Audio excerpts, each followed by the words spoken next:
Well, hello everybody, and welcome back, all five of y'all who actually subscribed to my channel. Um, if you've been here before, you know I typically make videos about what to expect in the Army, um, topics about what to expect at basic training, what to expect when you get to your first unit, and I even made a video about talking about your first deployment and what to expect with that. And keeping along with my videos, I always try to provide information that I believe is going to be useful to future soldiers in the military. And also try to speak on topics that I wish I had known before I enlisted into the service. So keeping in line with that, we have a special video planned today. We're going to hear from an old buddy of mine who actually served in the cab with me. He deployed overseas with me a couple years back as well. And today we're going to talk about basically what to expect when you join the military later in life, as opposed to being a younger soldier, being somebody that's fresh out of high school, um, early 20s and things of that nature.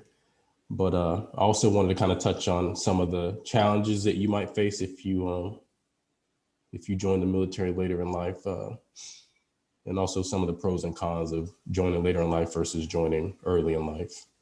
And I got a buddy on here today that's going to help me do that. So go ahead and introduce yourself real quick, man. Tell everybody a little bit about yourself. Okay, my name is Pierre from West Palm Beach, Florida. I actually enlisted in the Army July of 2001. I think it was like 2 or 3 weeks after I turned 17. I was told that, it wasn't going to be any war. It's going to be easy 4 years and then get out. And then 2 months later, September 11th happened. Left for basic a week after I graduated from high school. I did 4 years in the 82nd Airborne. You see the jersey back there? Yeah. 82nd. 82nd Airborne. Got out in 2006. Did a year in the North Carolina National Guard from 2006 to 2007. Then was in college, played college football, whatever. Re-enlisted in the Florida Guard in 2012, and I got out in 2018. So a little bit about my military history. Good deal, good deal. And what are you doing now? Now that you got separated. Currently, I'm a teacher. I also have a second job as security guard. I'm in nursing school right now. Good deal, good deal. Judging by the facial hair, it looks like you're enjoying being separated, man. The grooming standards. I hate shaving, man. That thing messes up my skin. Yeah, but I'm probably gonna go back in. Probably once I graduate from nursing school, more than likely I'll probably go back in and finish my time there and retire. Good deal. And to everybody that's watching, don't let that facial hair fool you. You just heard the guy's resume. He knows what he's talking about, and we're gonna try and get a little bit more knowledge out of him here in the next couple minutes. I myself, because I joined when I was like in my mid-20s, like right after college, and I felt like there was a whole lot of stress that came with that because I was married at the time, I had a career and a whole lot of stuff going on. But I feel like one of the biggest struggles, just being older, was dealing with the younger Joes that you're stuck with, all the time. Because especially at basic training, the majority of people were on the younger side. I'd probably say maybe 18 to 24. Would you agree with that? Yeah, probably 18 to 24 is the majority. You're talking about as young as 17. Yeah. When I think the oldest person in my unit when I went to basic was like 20, like 27, 28, 29. We used to call them pops. But most of us were like 17 to like 21. Yeah. Yeah, and like I said, being like mid to late 20s, I feel like I came in with a different mindset as opposed to a lot of the younger guys. I was focused, when a lot of these cats wouldn't take some of the things we were doing pretty seriously. And as a matter of fact, like when I think about it, a lot of the guys that didn't make it through were all younger guys. None of the older cats that were there had any issues, at least in my experience at basic training. So, thinking back to your experience, did interacting with the younger Joes every day, did that cause any problems for you when you came back and you were an older Joe yourself? I think the most it didn't cause me any issues. It was just like, I think I came back in, I was around, let me see, it was 2012, so I would have been 27 or 28. Yeah, I'd have been around 27, 28. And then by the time I got the Alpha Troop, I was probably like 30. I was like 30 years old around there. So, but dealing with the younger Joes, it wasn't that bad. It was just, I'm big brother. That's how I took it. I'm big brother, and seeing these young soldiers, coming in and like doing some of the stuff that, I from my time in active duty, seeing them make the same mistakes, and just me trying to, and me having a lot more military time than them, having some lived experiences that they may not have had, just trying to impart as much knowledge as I can to them, onto them, to help them, progress through the military, progress through life as well. Yeah. So then, in your experience, then that difference, like in the maturity level, was like profound. Yeah, but I mean, that's what everything comes with. It comes with time, like I can't like when I was 17, and I was in 17, 18, 19, I think I got out when I was 20, 21.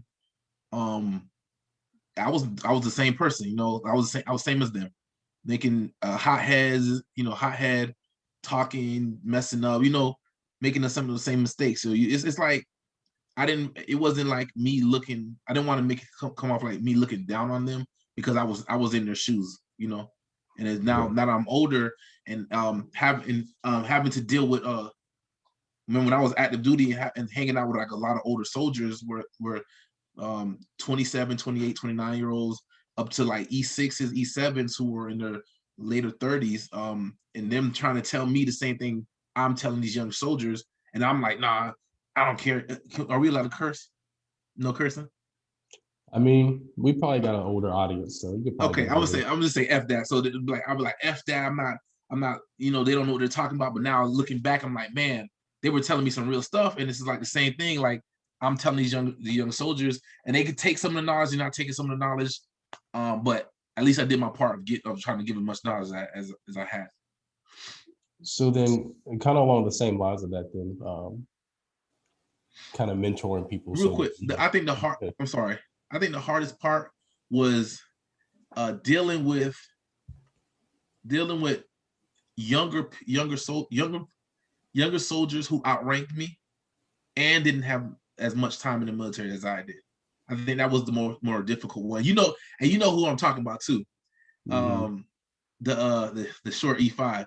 But I think that was the most difficult part, was knowing how big Army works, having this time, being older than this person, knowing more about the military than this person, but them outranking me and giving me orders, and I know the order, I know what they're saying is wrong. Like, it's not saying like it's illegal, but it's like that's not a good thing that wouldn't be a good thing, order, but being You're told to right. basically shut the hell up.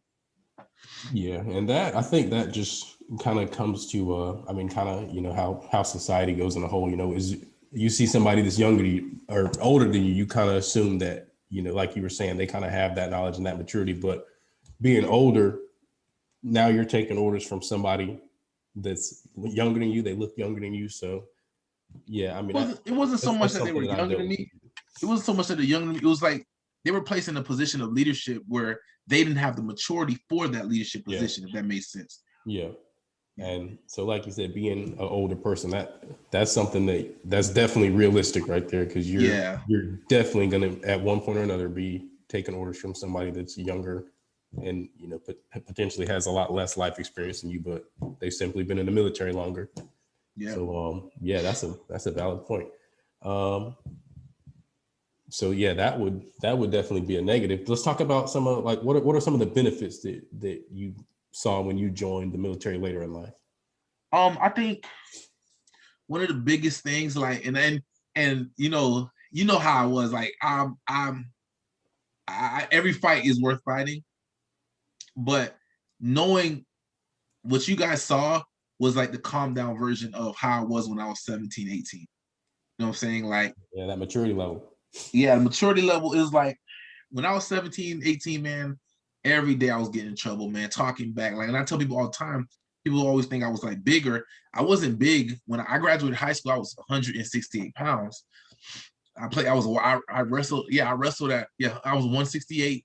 I was skinny and I gained weight in basic training, partly because I was eating more, but partly because I was getting in trouble a lot, like all the time. I think I want to say I got like an Article 15. I think I got put on extra duty. I got an Article 15 in basic. I always get, all throughout AIT, I was getting in trouble. Airborne school, I was getting in trouble. All throughout my active duty, I was getting in trouble because I just couldn't shut up.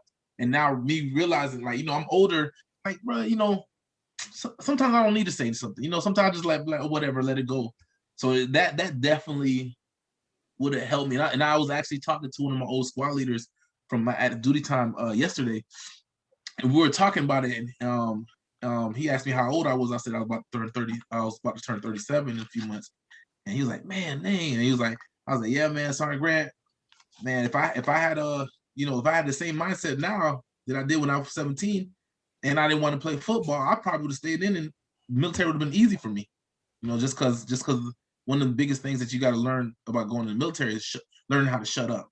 That's one of the biggest things. Like, just shut up, and like, if you know how to shut up, you can your military time will be a little bit easier. And I couldn't do that. Yeah, and I think that's probably going to be like the recurring theme for this video is like the maturity level. It's like you said, it dealing like with these situations when you're older versus younger, when to keep your mouth shut, like what battles to fight and what battles not to fight, as opposed to just being a young Joe. I mean, you're gonna handle every situation however it comes, right? Without really thinking choosing about violence every time. You're gonna choose violence, yeah, every time. So yeah, another valid point. So major benefit to joining later in his life is the maturity level that you bring into it. You set yourself up for success, basically. You don't have to go through.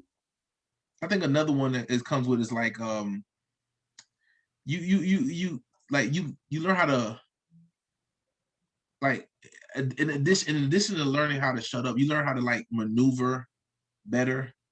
When you're 17, 18, you're a bull. Like, you're gonna run face for not only when something's right or wrong, but it's just in like the politics of it. Like, you'll learn how to be more strategic, and who to align yourself with, and who you could trust and who not to trust, and stuff like that. Instead of being like, everybody, this is the military, everybody's gonna be good. And I was like, you know what? I know everybody ain't gonna be for me. So if that makes sense.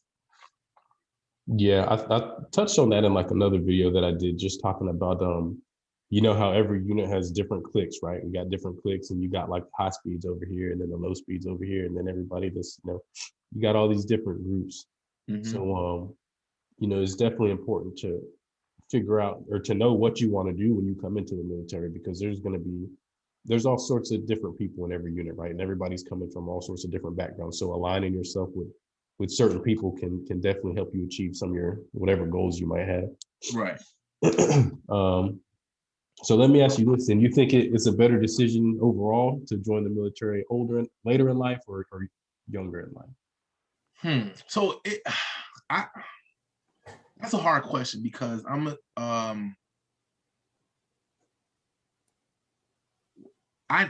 I was 17, I needed to join the military, if that made sense. Like I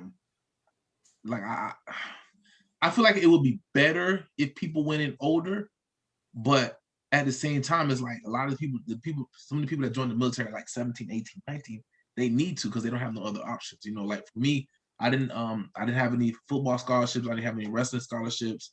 My GPA was trash, and it was like I didn't want to get stuck in West Palm Beach, having just working two jobs, and not there's anything wrong with that. It was just I didn't see myself doing that, So it was like I know I wanted to play football, but I didn't know how I was gonna get the money to go to these schools to play football, and I didn't want to take in loans and do all the other crazy stuff. So it was like, what's my options? And my we weren't taught. We weren't there when I was in high school. We weren't taught as we didn't have the information that is available now. You know, like we didn't. The internet wasn't like this big old thing. Like it was there, but it was like it was not like how it is now, where everybody has a cell phone where I could just Google some stuff and just Google different universities, colleges, and what I could do and blah blah blah. It was like you had to look through books for everything. So it was like I didn't know where I was going to get this money. I didn't know how I was going to get this money. I didn't know how I was going to get to schools, what school I can go to play football, blah blah blah. So it's like, you know what? Let me just go into the military, and that way I'm guaranteed, you know, this money to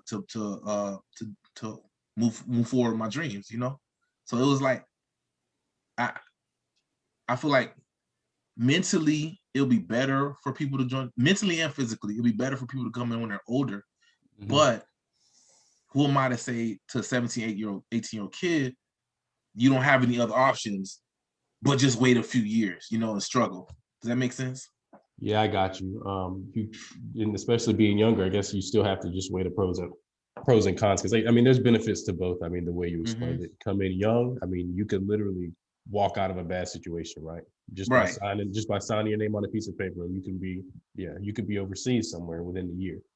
And that's the other thing is like, man, like my bad, I didn't mean to interrupt, but like, man, I'm on my first deployment. We deployed in 2003, and I'm getting to Kuwait, and I'm seeing some of my friends from basic training and finding out like, man, this guy died that we knew in basic training. And then also literally a few months ago, seeing that some of the guys that I left South Florida with, like they were from Miami, but we all left from the Miami airport to go to Fort Jackson. They died while I was deployed. We were all deployed around the same time. They were in Iraq.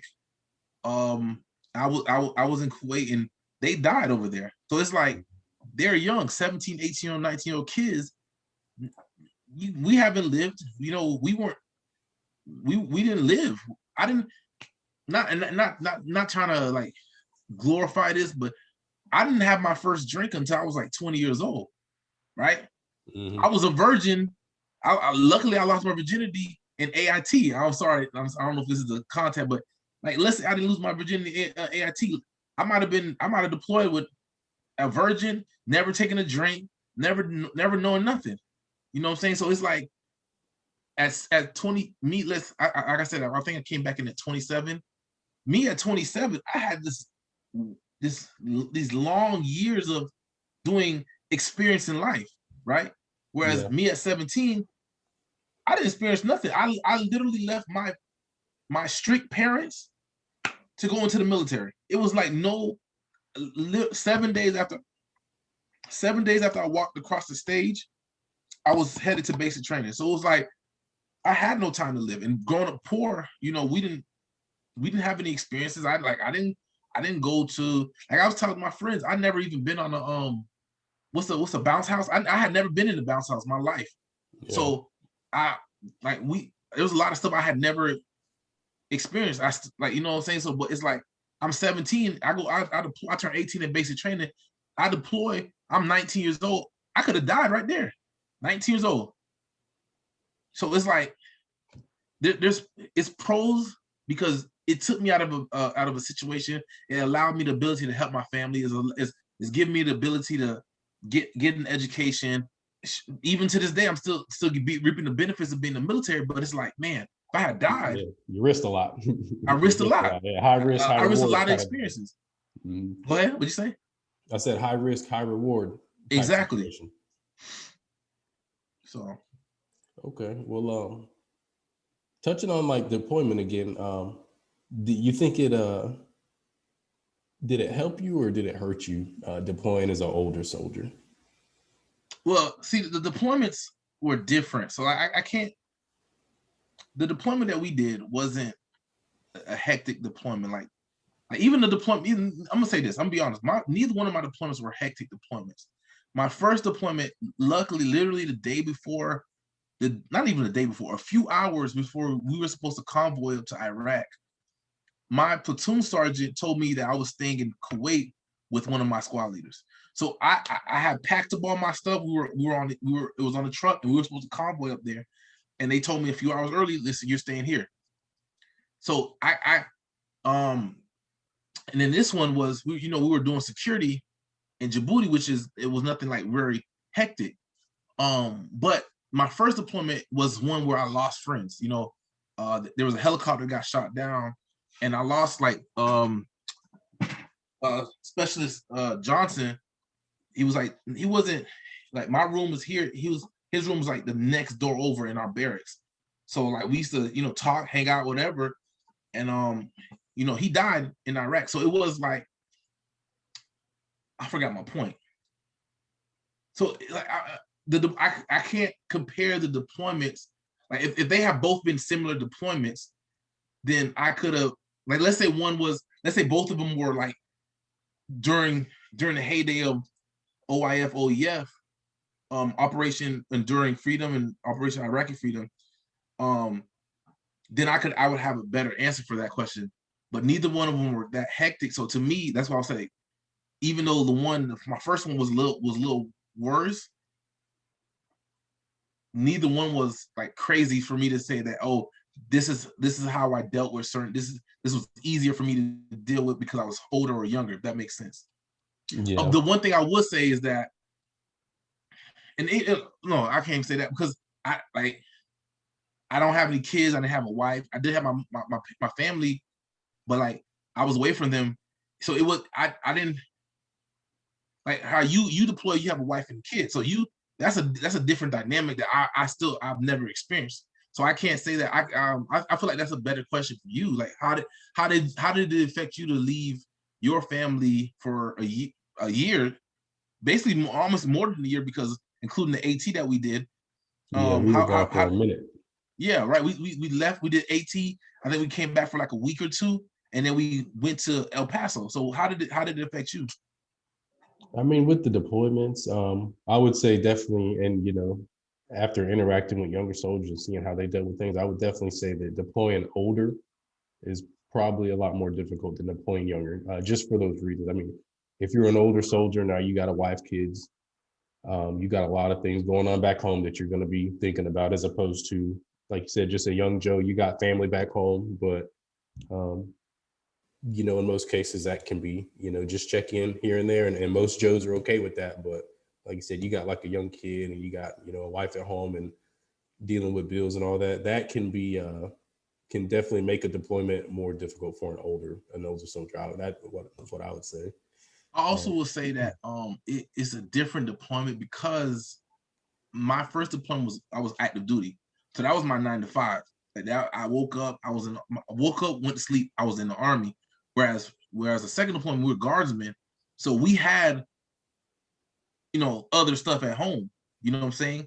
Like I know, like my first deployment, I didn't have a house, so all I had to do worry about, I lived in the barracks. Food was always there, so it wasn't nothing that I had to like. Yes, I sent money back to my family, but it was like I didn't have to. I did it because I wanted to. You know what I'm saying? I didn't have to.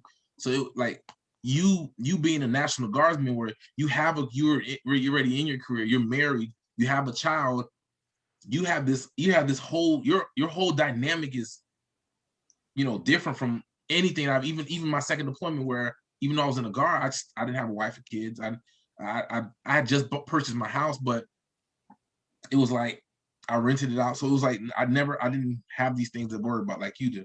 That's why I was like, remember we were leaving and we were talking, and I was like, man, I'll stay for a few more months. You were like, heck no. Bro, I'm out. I'm out.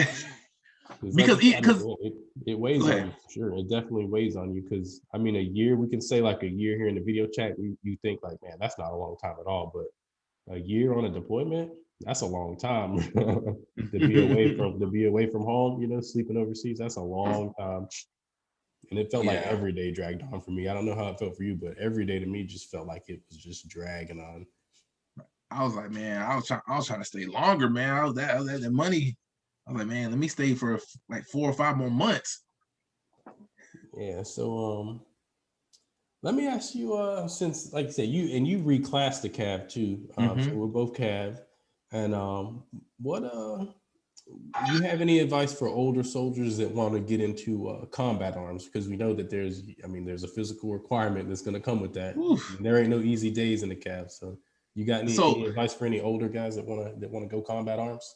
so like I had so mo- I had just came off right before I got to the unit. I had just came off like a major injury, right? So like I wasn't in as good a shape as I could have been. But I'm gonna just say this. Let me not even say this. Listen, if me being older, I didn't like sleeping outside. I don't like that. I did not like none of that stuff. Like all that stuff, sleeping in trucks and being around people that dipped and like dudes peeing everywhere. And I was like, man, this is not for me. Like you know how many arguments I got with like telling people like, bro, stop pissing on our truck, or bro, take your like if you I'm not picking up cigarette, I'm not picking up no dip bottle, I'm not doing none of that. So it's like that stuff is I did not like that. I did not enjoy that. I'm gonna say if you're older, you first you have to really want to do that stuff. Like if you really, I never want. I'm not saying never. When I was younger, I was okay doing that because I told you I wanted to go to Ranger school. So that didn't bother me. Me being older and being and living. I'm not saying a comfortable life, but like not dealing with, not doing military shit, military stuff. It was like, and then leaving that and going to the cab. It was like, man, this is army stuff, and like I gotta walk, my feet hurt, back hurting. So it was like you just make sure you're physically fit, make sure you really want to do it, because now it's gonna suck. Like it's gonna suck even if you really want to do it. Don't get it twisted. It's gonna suck. Like I think remember we went to we were in Alabama. We were in Alabama and I can't remember what we were doing, but it was like 23 degrees. And, and we were standing there and my hands were so cold. And then we had to go to sleep. Like we only had like 3 hours of sleep. And then we had to be up, start getting ready to convoy back. I was like, man, this stuff sucks. I want to stay in. I slept in a Humvee that night. Yeah, it was cold, bro. That was the coldest I had been in my life.